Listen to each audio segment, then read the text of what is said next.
नमस्कार, स्वागत है आपका एक बार फिर से भारत समाचार के हमारे इस खास कार्यक्रम में जो आधारित है कानाफूसी और गपशप पर। तो चलिए शुरू करते हैं पावर सेंटर।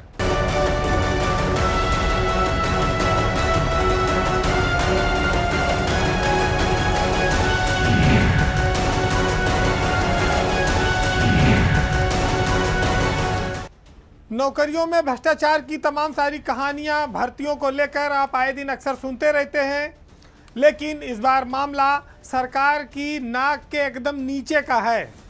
यानी कि विधानसभा विधान परिषद जो हमारे लोकतंत्र का उत्तर प्रदेश में सबसे बड़ा मंदिर है, वहां पर सरकारी नौकरियों में भ्रष्टाचार को लेकर इन दिनों हंगामा मचा है।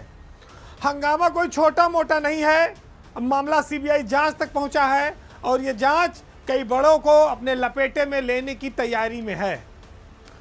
सबसे पहले अगर आप इस मामले में जाएंगे तो विधानसभा और विधान परिषद में जो सचिवालय है वहां पर कई सारी भर्तियां की गई सन 2020-21 के दौरान, और इन भर्तियों में नौकरियां अंधों की रेवड़ियों की तरह बांटी गई जो अपने ही घर वालों को बारंबार दी गई।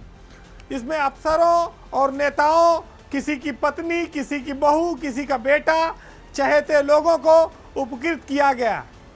ये मामला पिछले 2 साल से सुलग रहा था और ये धुआं उठ रहा था, लेकिन जब हाई कोर्ट ने सीबीआई जांच के आदेश दिए तब अब ये लपट बन गया, ये आग लग गई। और इस लपट में, आग में कितने लोग जलेंगे, कितने भस्म हो जाएंगे, कितनों का कैरियर बर्बाद होगा, ये आने वाले 6 हफ्तों में जब सीबीआई रिपोर्ट पेश करेगी तब तय होगा।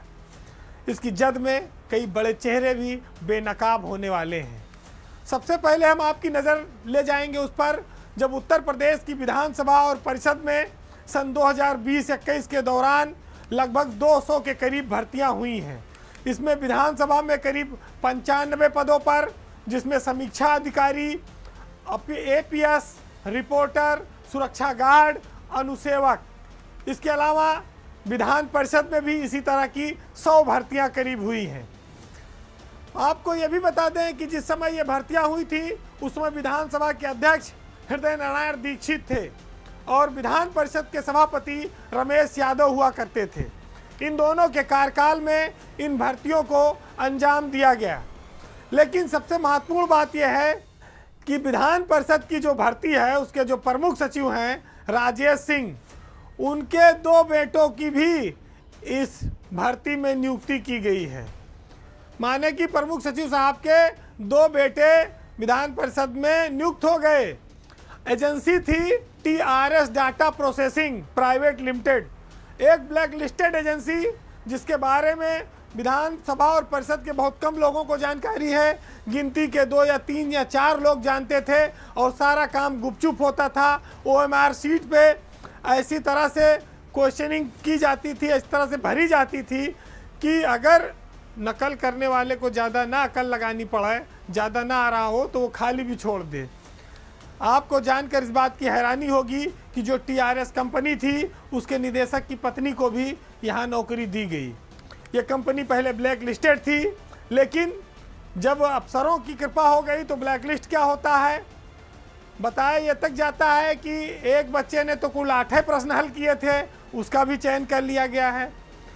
ये तो भला हो एडवोकेट विपिन कुमार सिंह का, जिन्होंने हाई कोर्ट में एक याचिका दाखिल की। हाई कोर्ट ने इस याचिका के आधार पर प्रारंभिक जांच के आदेश सीबीआई को दिए हैं और 6 हफ्ते में रिपोर्ट मांगी है। बात सब ठीक है, सीबीआई तक मामला चला गया, कोई मामूली बात तो है नहीं। इसका मतलब है कि इन भर्तियों में गड़बड़ियां की गई, अपने चहेतों को उपकृत किया गया, बेटे, बहू और पत्नी को नौकरियां दी गई। तो जो लोग ईमानदारी का दंभ भरते हैं, जो लोग जीरो टॉलरेंस की बात करते हैं, वहाँ सरकार की नाक के नीचे विधानसभा और परिषद में इस तरह से कांड हो गया और अब ये खुलासा हो रहा है। तो सोचिए कि कितना भ्रष्टाचार फैला था इन भर्तियों में, कितना रुपया लिया गया, कितना लोगों ने अपने लोगों को उपकृत किया। यानी कि जो अपात्र थे वो सब नौकरी पाने में कामयाब हो गए। खून के रिश्ते के लोग, सगे संबंधी, रिश्तेदार नौकरी कर रहे हैं। ये कौन सा टेस्ट हुआ, ये कौन सी कंपनी थी, एजेंसी थी जो इस तरह से नौकरियों को लूट की गई। उत्तर प्रदेश में जो सबसे बड़ा भवन है, आप जिस रास्ते से रोज गुजरते हैं, विधानसभा बहुत दिखती है आपको, उसका गुंबद ऐतिहासिक है, यहाँ बैठने वाले लोग भी बहुत महत्वपूर्ण हैं और यहाँ बैठने की हसरत रखने के लिए भी बहुत सारे लोग देखते हैं तो इच्छा रखते हैं। लेकिन उसके भीतर बैठे हुए लोगों ने किस तरह का कांड किया है, ये सीबीआई जांच के आदेश से ही साफ हो जाता है। वो दिन दूर नहीं है जब इस भर्ती में शामिल लोग तो जेल जाएंगे। जिन लोगों की नौकरी लगी है उनकी नौकरी से भी उनको हाथ गंवाना पड़ेगा। ये कोई मामूली घोटाला नहीं है, ये एक नजीर बनेगा आने वाले वक्त में। चूंकि ये संवैधानिक संस्थाएं हैं, इन पर कोई उंगली नहीं उठा सकता, लेकिन जब हाई कोर्ट ने सीबीआई जांच के आदेश कर दिए तो अब ये चीज़ें पब्लिक की नज़र में आ रही हैं, मीडिया में खबरें आ रही हैं।